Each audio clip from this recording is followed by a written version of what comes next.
Hey guys, welcome back to another explanation video. तो आज के इस वीडियो में मैं एक्सप्लेन करने वाला हूँ the emperor owner of the mask Korean drama के एपिसोड नंबर 1 को, जिसका IMDb रेटिंग है 7.4 out of 10 and 94% Google users ने इस शो को पसंद किया है।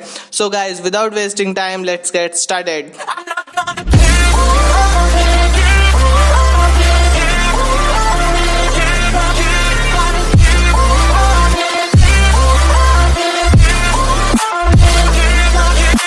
तो ड्रामा के स्टार्टिंग में हमें एक फ्लावर के बारे में बताया जाता है जो कि इसमें सांपों के जहर से भी बहुत ज्यादा पावर होती है और इसका नाम जिम फ्लावर होता है।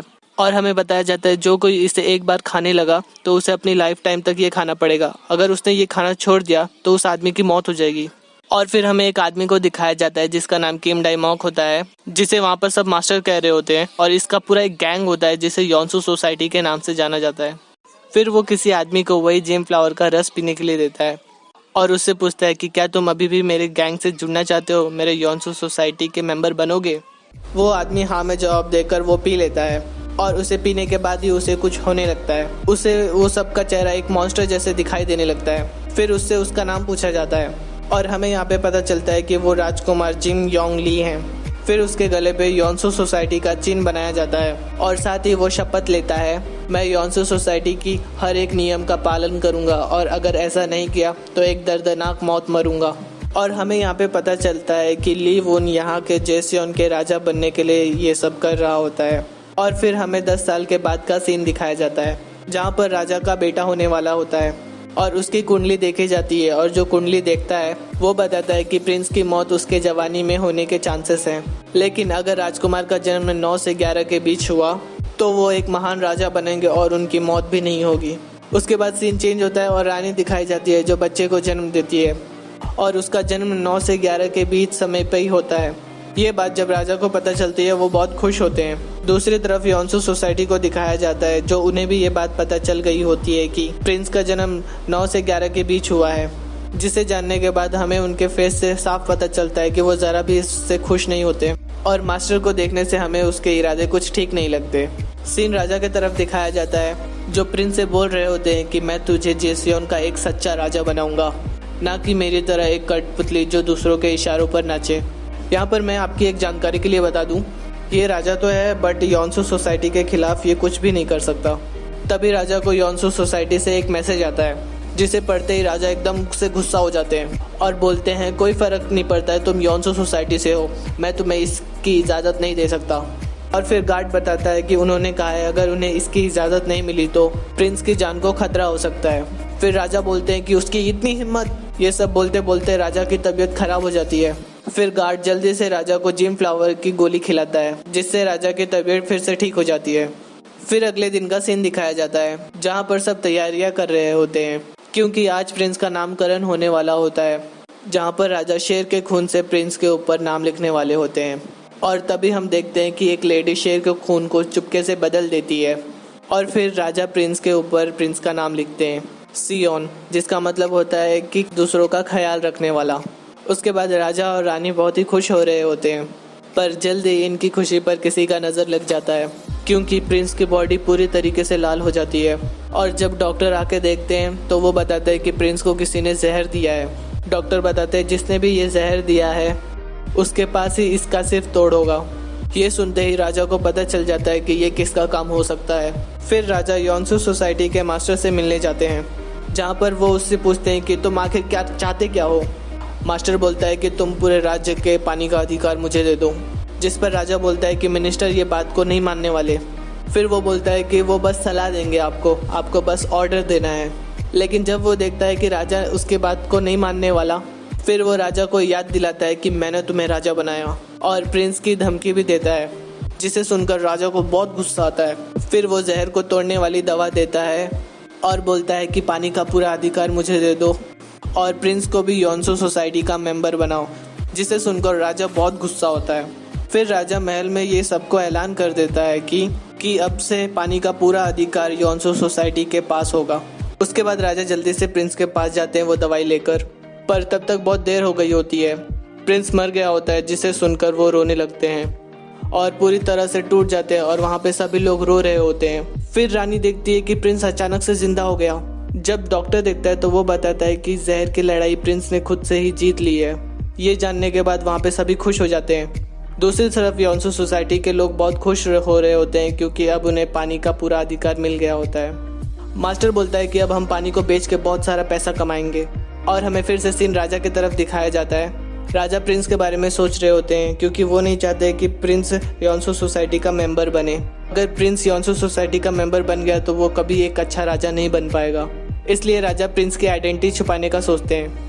उसके बाद वो गार्ड ऑफिसर को ये ऑर्डर देते हैं कि हम 3 लोगों के अलावा प्रिंस का फेस और किसी ने देखा तो उसे जान से मार देना।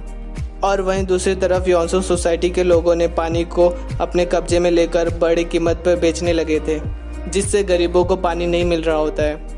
ये जानकर राजा बहुत गुस्से में बोलते हैं, मास्टर आखिरकार तुम ऐसा क्यों कर रहे हो।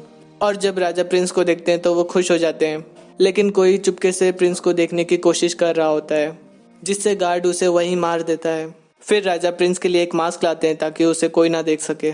फिर हमें 14 साल के बाद का सीन दिखाया जाता है जहाँ पर प्रिंस अब बड़ा हो गया होता है, जहाँ पर वो अकेले अपने मास्क से बातें कर रहा होता है। फिर हमें नेक्स्ट सीन दिखाया जाता है जहाँ पर राजा और प्रिंस एक साथ होते हैं, जहाँ पर राजा प्रिंस की शादी करने के लिए बात करते हैं, जिस पर प्रिंस राजा से पूछते हैं कि क्या मुझे अब मास्क हटाने की इजाज़त है।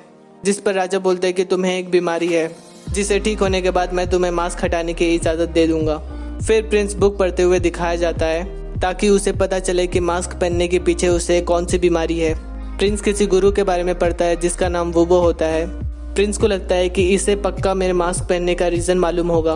और हमें यहाँ पे एक और मेन लीड को दिखाया जाता है जिसका नाम हवागुन होता है, जो वो अपने पापा के साथ आई होती है, जिसे वहाँ पर महारानी ने बुलाया होता है प्रिंस की प्रिंसेस बनने के लिए। और जब महारानी उससे पूछती है कि क्या तुम रानी बनना चाहती हो, जिस पर वो बोलती है मैं किसी मास्क वाले की प्रिंसेस नहीं बनना चाहती, जिस पर महारानी चुप हो जाती हैं। फिर महारानी दासी से बोलती है हवागुन को महल दिखाने के लिए।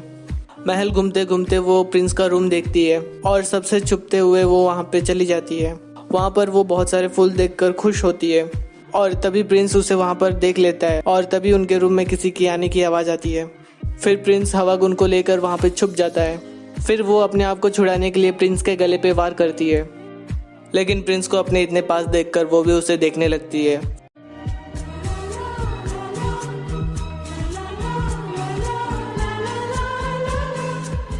फिर वो वहाँ से बाहर आ जाती है और गार्ड उसे पकड़ लेते हैं और प्रिंस दूसरी तरफ से वहाँ पे आ जाता है और उससे पूछता है कि तुम यहाँ पर क्या कर रही हो, तुम्हें पता नहीं मेरे अलावा यहाँ पर और कोई नहीं आ सकता। और तभी वहाँ पे महारानी आ जाती है और प्रिंस से कहती है कि मैंने इसे महल घूमने के लिए कहा था और ये गलती से तुम्हारे रूम में चली गई होगी। और उसे वो वहाँ से बचा लेती है और अपने साथ चलने के लिए बोलती है। और जब वो वहाँ से जा रही होती है तभी वो प्रिंस के गले पे वही निशान देख लेती है जो उसने उसे दिया था। फिर इसे पता चल जाता है कि वही प्रिंस है और ये पता चलने के बाद वो प्रिंस के बारे में ही सोच सोच के ब्लश कर रही होती है और अपने भी गले पे सेम वैसा ही निशान बना लेती है। फिर उसे मास्टर बुलाता है और यहाँ पर हमें पता चलता है कि ये मास्टर की ग्रैंड डॉटर है। मास्टर हवागुन से पूछता है कि तुमने रानी को मना कर दिया ना प्रिंस की प्रिंसेस बनने से, जिस पर हवागुन बोलती है कि मुझे प्रिंसेस बनना है। ये भी तो हो सकता है कि प्रिंस मास्क के पीछे एक सुंदर आदमी हो। जिस पर मास्टर पूछता है कि क्या तुमने प्रिंस का चेहरा देखा है, जिस पर वो बोलती है कि नहीं, मैं तो बस आपसे ऐसे ही पूछ रही थी। और मास्टर को नहीं बताती कि उसने प्रिंस का चेहरा देख लिया है। फिर मास्टर हवागुन को आराम करने के लिए भेज देता है। दूसरी तरफ गार्ड नकली प्रिंस को छुपाया होता है और वहीं पर दूर खड़ा हुआ मास्टर का आदमी गार्ड पर नजर रखा हुआ होता है और वो मास्टर के पास आके बता देता है कि गार्ड ने किसी नकली प्रिंस को छुपाया हुआ है। दूसरी तरफ प्रिंस गुरु वुबो के लिए एक स्पेशल बुक ढूंढ रहा होता है, उसे गिफ्ट में देने के लिए, गुरु वुबो को गिफ्ट में देने के लिए। फिर प्रिंस महल से भागने के लिए अपने दास च्योनोन्सू से कपड़े जबरदस्ती अदला बदली करवा लेता है और वहाँ पर मास्टर अपने लोगों से कह रहा होता है कि मुझे प्रिंस को अपने योंसू सोसाइटी का मेंबर बनाना है, जल्द से जल्द उसे मेरे पास लेके आ जाओ।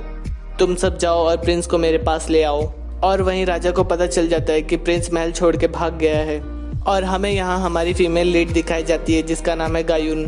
फिर गायुन के पास एक लेडी आती है जिसका बच्चा बीमार होता है और गायुन उस बच्चे को देखकर बताती है कि इसने जहरीली घास खा ली है, हमें दुकान पे जाके दवा लाना पड़ेगा। जिस पर वो लेडी बोलती है कि मेरे पास पैसे नहीं है, जिस पर गायुन बोलती है मेरे पास कुछ पैसे हैं। और वहाँ प्रिंस लोगों के बीच में पहली बार बिना मास्क के उतरा होता है। स्टार्टिंग में तो प्रिंस बहुत डर रहा होता है लेकिन फिर धीरे धीरे वो एंजॉय करने लगता है।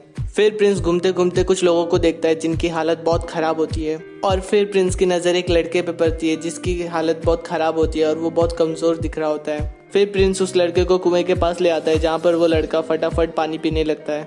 उसके बाद वो लड़का वहाँ से पानी पीने के बाद भाग जाता है। उसके बाद वहाँ पे जो लड़का पानी को बेच रहा होता है वो प्रिंस से पैसे मांगता है वो पानी के, और इस लड़के का नाम भी ली सियोन होता है जो कि प्रिंस का नाम है। फिर प्रिंस हैरानी से पूछता है कि पानी के लिए पैसे देने पड़ेंगे, आखिरकार तुम पानी को इतने महंगे दाम में बेच क्यों रहे हो। और फिर वहाँ पे कुछ लोग लड़ाई करने लगते हैं पानी के लिए, और वहाँ पे बहुत लड़ाई होना स्टार्ट हो जाता है और कुछ लोग वो लड़के को भी मारने लगते हैं। और प्रिंस ये सब देख के अपनी आंखों पर यकीन नहीं कर पाता कि इन लोग पानी के लिए लड़ रहे हैं, और प्रिंस को बहुत बुरा लगता है कि ये सब पानी के लिए एक दूसरे को इस तरह से मार रहे हैं।